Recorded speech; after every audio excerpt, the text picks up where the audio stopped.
Greetings everyone, this is Elizabeth and today we're here with the Scan and Cut CM350. Today we're going to be inserting our deep cut so that we can cut some stencil. Now, I was gifted the deep cut blade because a subby saw me struggling using the regular blade, which will work. You just got to fuss with it to get it to cut. But she sent me the deep cut, and I thought I would share with you guys. It's very interesting. You get the housing, but there's nothing at home. There's no blade in there. So be sure when you're ordering yours, okay, that it has the housing and the blade, and you might have to buy them separately, okay? And I'm assuming somewhere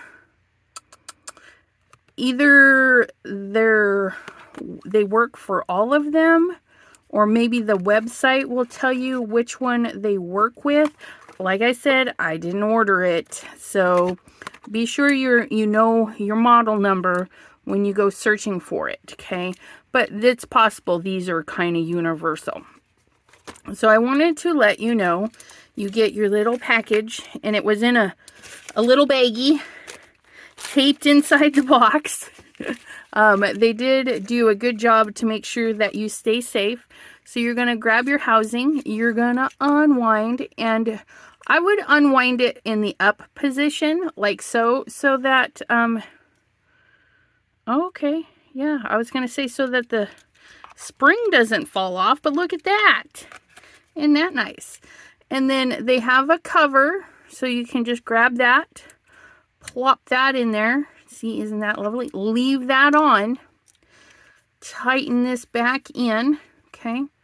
That way there, you can grab your little cover, and it's going to pull the blade up, okay? But the blade's not going to come out. There is a little ring around it. And then you can just pull the cap off and it pops right back down in there. Okay, and you can see that blade sticks out quite a bit. Okay, and then you can retract it, okay, by going to 1 or lower. Okay, and then it does, I didn't show you this, but the housing comes like this. So you get a little stopper. So when you're not using your blade, you can sink it back in, put this back on, and then set this aside. Now, I will say it is kind of loosey-goosey. My regular one is also kind of loosey-goosey, and what I've heard from people is once you find the right setting for you is to put a little bit of washi tape around it so that it doesn't move around. I've heard that they do loosen as it goes in there. So that's it, you guys. Isn't that lovely? We are going to go over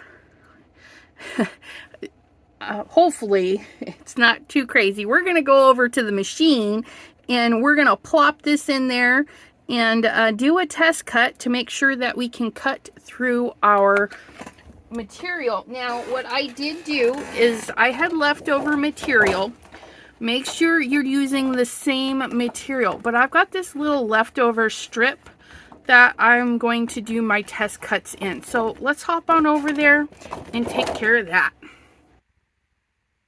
All right, so hopefully you guys can see what's going on. Even it looks okay in my end. I know that sometimes my recording isn't as fabulous on YouTube, but we'll see. So my machine is on. I can click this button here, which is our load button. Try and get a little bit closer. Okay, so when I click on it, it says, hey, the cartridge and mat is going to move. Okay, this little guy right here. Let me see. Get a good position here. Oh, look at that. So there's the original cartridge. There's our mat. We're going to tell it okay. So that did its little movie move, and then we're going to load it up. Okay. Now we're going to go and do a test cut, and we need to go into patterns. Okay. And right there in the center, can you even see that? I don't even know. Right in the center, oops, go back, is our test cut.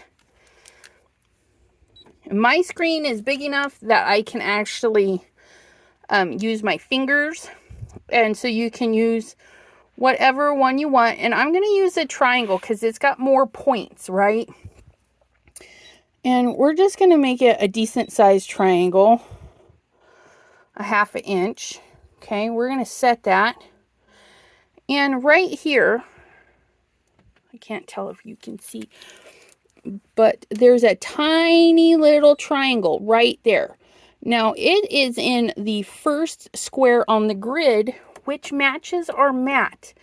Now the first square of mine is empty sticky stuff, just the regular mat. So we're just going to scooch that over into the next square and tell it okay. But before we do, let's come over here and do what we wanted to do. So when you go to switch these, there's a little, this little thingy flips up. You can pull that out. Okay. And just like I was showing, you send that blade back into itself. Okay. And then with the grippy part out, the flat area to the back, just plop it in there. Wait, did we take off? Yep, we took off our cap. And we're going to set ours. Let's do, why doesn't it seem like it's moving very much? Let's do a 5. Okay, we're going to do a 5.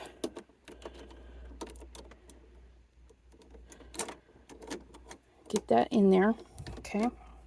So if it doesn't go down, just give it a little wiggle and get it down in there. So we're going to do a 5. Okay. And my pressure is set at 2 and the speed is at 2 from my last use. And I'll show you where to change that in just a second. We're going to tell it okay. We're going to tell it to cut it. We've already loaded the mat, so we can start it. Okay, and we tell it finish cutting, and we can eject it, and we can give it a little look-see, and oh my goodness. Ooh, look at that. It's almost perfect. It got a little hung up in the corners.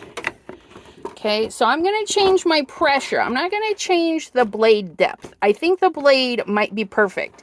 So we're going to load the mat again. We're going to go to the home. And yes, we're going to tell it to delete. Because anytime you go back home, it's like, no. Oh, you know what? Didn't even need to do that, but that's okay. We're going to go to our wrench. Okay. We're going to click down till we find cut pressure. We're going to increase that by 1. And I don't need the draw speed, but there's my cut speed, my cut pressure, 2 to 3. And I am on a number 5 for my blade. Okay, so we just increased that. We're going to do the pattern. We're going to do the test. We're going to do that triangle again. And we're going to increase that to almost a 1/2 inch. We're going to set. We're going to scooch our little triangle over. We're going to go next square over because my piece is 2 squares long. And we're going to tell it okay. We're going to cut. We're going to run it through. And this is all real time, no fast forwarding. It goes over, oops. Okay, so what happened? Happens a lot. I didn't make sure it was adhered okay. So we're going to tell it okay. And then we're going to scoot it down. We're going to scoot our little triangle down. So I had to back out of that screen. We're going to scoot it down. We're going to tell it okay, and then we're going to cut. And this time I'm going to just kind of hold it. Okay. Super quick, isn't it? We're going to eject it. So if you're, oh, look at that. A perfect little piece of triangle. And then the next thing you want to do, okay, is you want to inspect. You want to make sure that it's not cutting too deep. So it's just, and I can't find my triangle. So we did perfect. And look at that. Look at that. Beautiful, beautiful cut. So we'll do this one more time. Okay, I cut my little triangles off. I gave myself a new area to do my test cuts. I'm going to set it on my thing. I'm going to push the load button. Okay. We're going to go to the wrench. We're going to scroll down one click. There's our cut speed, our cut pressure. Mine is set to 2. The cut is to 3. Okay. And then we're going to do a pattern. We're going to do a test. And you can pick any shape. And I like the triangle because it's got the extra points. And then I'm just going to do mine a little bit bigger. We're going to set it. We're going to set my little doodad over there. I need to move mine over to the first square. Okay. It click and drag really easy. We tell it okay. Then we're going to cut it. And then we're going to start. And remember, my cutting blade, oops, again, with these, that's one thing I don't like about the Scan and Cut, is the mat. It does not, I mean, it barely made a mark. So we're going to tell it to cut again. And then I'm just going to hold it. Just going to hold it. So we're going to tell it, okay. We need to back up one screen because if we can't click to move, we just need to back up. We can see that it is red. So we can drag it. I can drag it over. We're going to tell it, okay, we're going to cut and we're going to send it through. Now keep your fingers out of the way, okay? You can hold without actually being up under there. So just be careful of that. We finished cutting. We can eject it by clicking our button. And then, la la la la. Look at that. Easy peasy. And then we're going to check right there. And it's so faint. I can actually see the little faintness of, where am I at? The rectangle. It's very faint, and that's what we want. So for me, I set it to 5, and I had my pressure to 2. The corners didn't cut out perfectly, so then I upped my pressure to 3. Okay.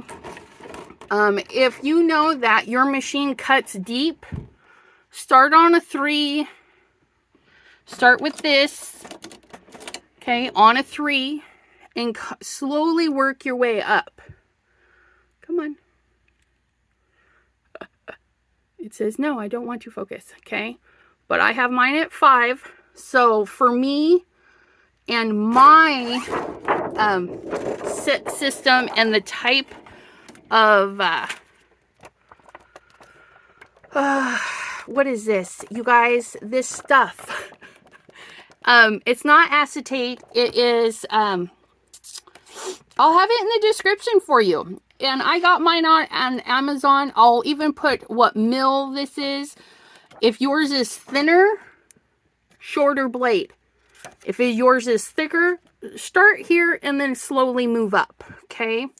So you can change your pressure, your speed, and the depth of the blade. So lots of goodies to help you get the perfect cut always do light and add more, because if you go too heavy the first time around, and I have done it, okay, if you go too heavy the first time around, you can go through your paper or your little dude. But, and don't fret if you do.